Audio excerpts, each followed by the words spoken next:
pessoal, questão de número 39 do capítulo 6 do Fundamentos de Física do Halliday, volume 1.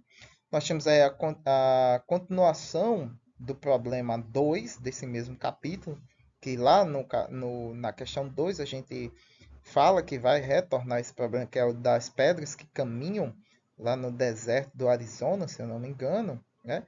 E aí nós temos o seguinte. Suponha agora que a equação 614, essa equação 614 é a equação desse capítulo que descreve a força de arrasto, né? Forneça um módulo da força de arrasto que age sobre uma pedra típica de 20 kg. Então, mesma massa da pedra da questão 2, que apresenta ao vento uma área de seção reta vertical de 0,040 metros quadrados e tem um coeficiente de arrasto C de 0,80. Tome a massa específica do ar como sendo de 1,21 kg por metro cúbico, na posição em que a pedra está, né, na superfície da Terra, né, o ar imediatamente acima ao solo. E o coeficiente de atrito cinético como sendo de 0,8, ou seja, o mesmo do coeficiente de arrasto. Letra A. Em quilômetros por hora, que velocidade de um vento paralelo ao solo é necessária para manter a pedra em movimento depois que ela começa a se mover? Na letra B, como a velocidade do vento perto do solo é reduzida pela presença do próprio solo, por conta da fricção, né? O ar também sofre força de atrito, né? As camadas imediatamente acima do solo, ao se mover, né? As moléculas em interação com a superfície do solo vão sofrer uma resistência, pois elas estão, podemos dizer assim, podemos dizer não, elas estão em atrito com o solo. Então elas sofrem uma força de atrito cinético em relação a, né, as grandes massas de ar. Então, nós temos aí ao solo, né, a velocidade do vento informada nos boletins meteorológicos é frequentemente medida a uma altura de 10 metros. Então, já temos aqui a ciência de que os boletins têm por base, os boletins meteorológicos têm por base a velocidade do vento a 10 metros de altura, né, porque essas massas, né, não sofrem o atrito em relação à superfície de contato com a superfície da Terra, né, que elas estão acima, né? Suponha que a velocidade do vento a esta altura seja 2 vezes maior que junto ao solo. Para a resposta do item A, que velocidade do vento deveria ser informada nos boletins meteorológicos?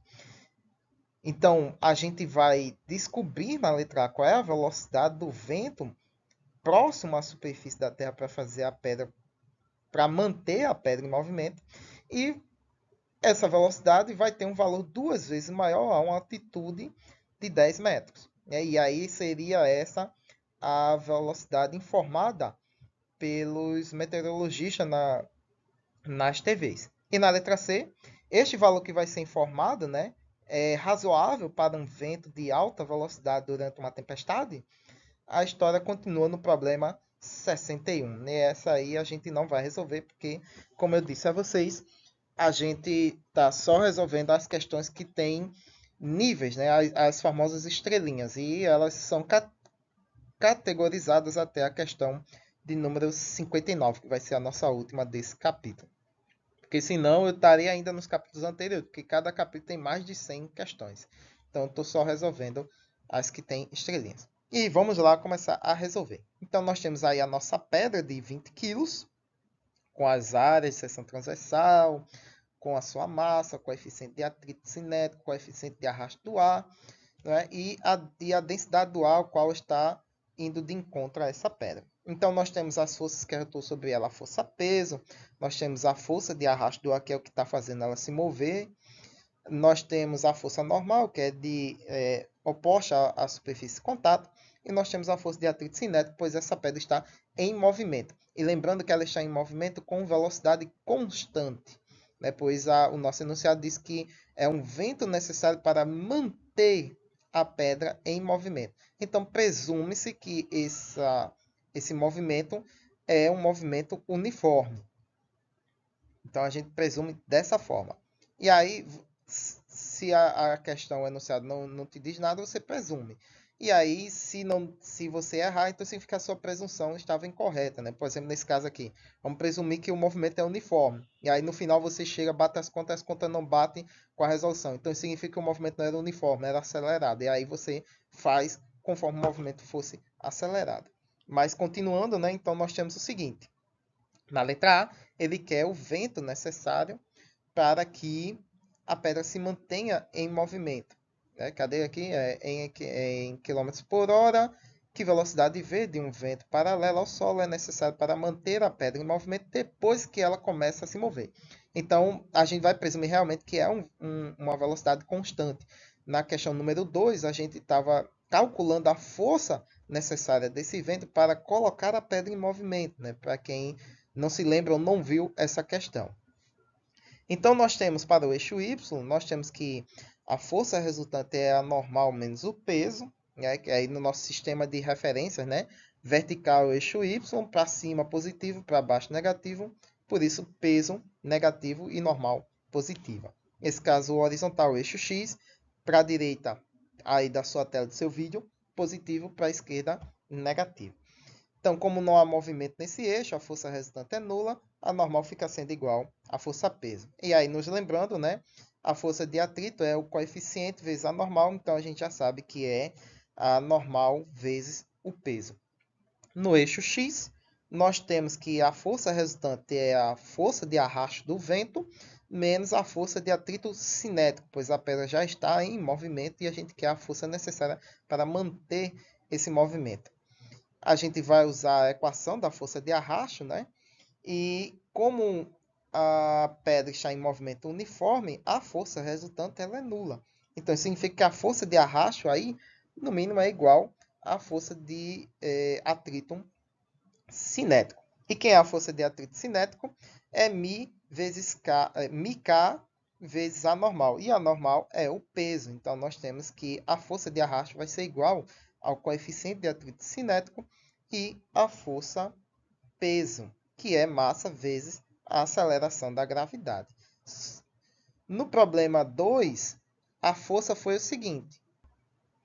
Vou ter que olhar aqui para saber quanto é que foi a força que a gente adquiriu, porque já que ela vai ser igual aqui, então a gente vai usar o mesmo valor, o mesmo valor obtido pela questão de número 2. E a força foi de 156,8 newtons, né? A força para colocar o objeto em movimento.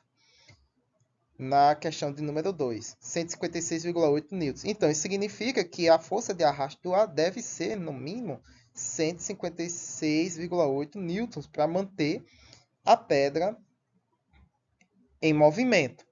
Né? Então, seria ali o nosso resultado de μmg, né? μkmg. Então, substituindo o nosso Fd pela força de arrasto, porque a gente quer saber qual é a velocidade desse vento, nós temos aí o nosso 1 meio de C rho a v quadrado, e nós temos todas essas variáveis. Então, isola a nossa velocidade, né? Então, nós vamos ficar com a raiz de 2 vezes a força necessária para manter a pedra em movimento sobre o coeficiente de arrasto vezes a densidade do ar na altitude imediatamente acima do solo, vezes a área de superfície da pedra que está em contato com a frente de onda desse vento. Substituindo os valores, nós vamos ter todos eles aí acrescentados na nossa expressão. Resolvendo, nós vamos ter aí um vento de 90 metros por segundo. O enunciado que é em quilômetros por hora. Então, convertendo, a gente multiplica por 3,6. Então, vai dar 324 quilômetros por hora. Então, essa é a velocidade do vento na altitude em que a pedra está para manter ela em movimento. Gigantesca a velocidade, né?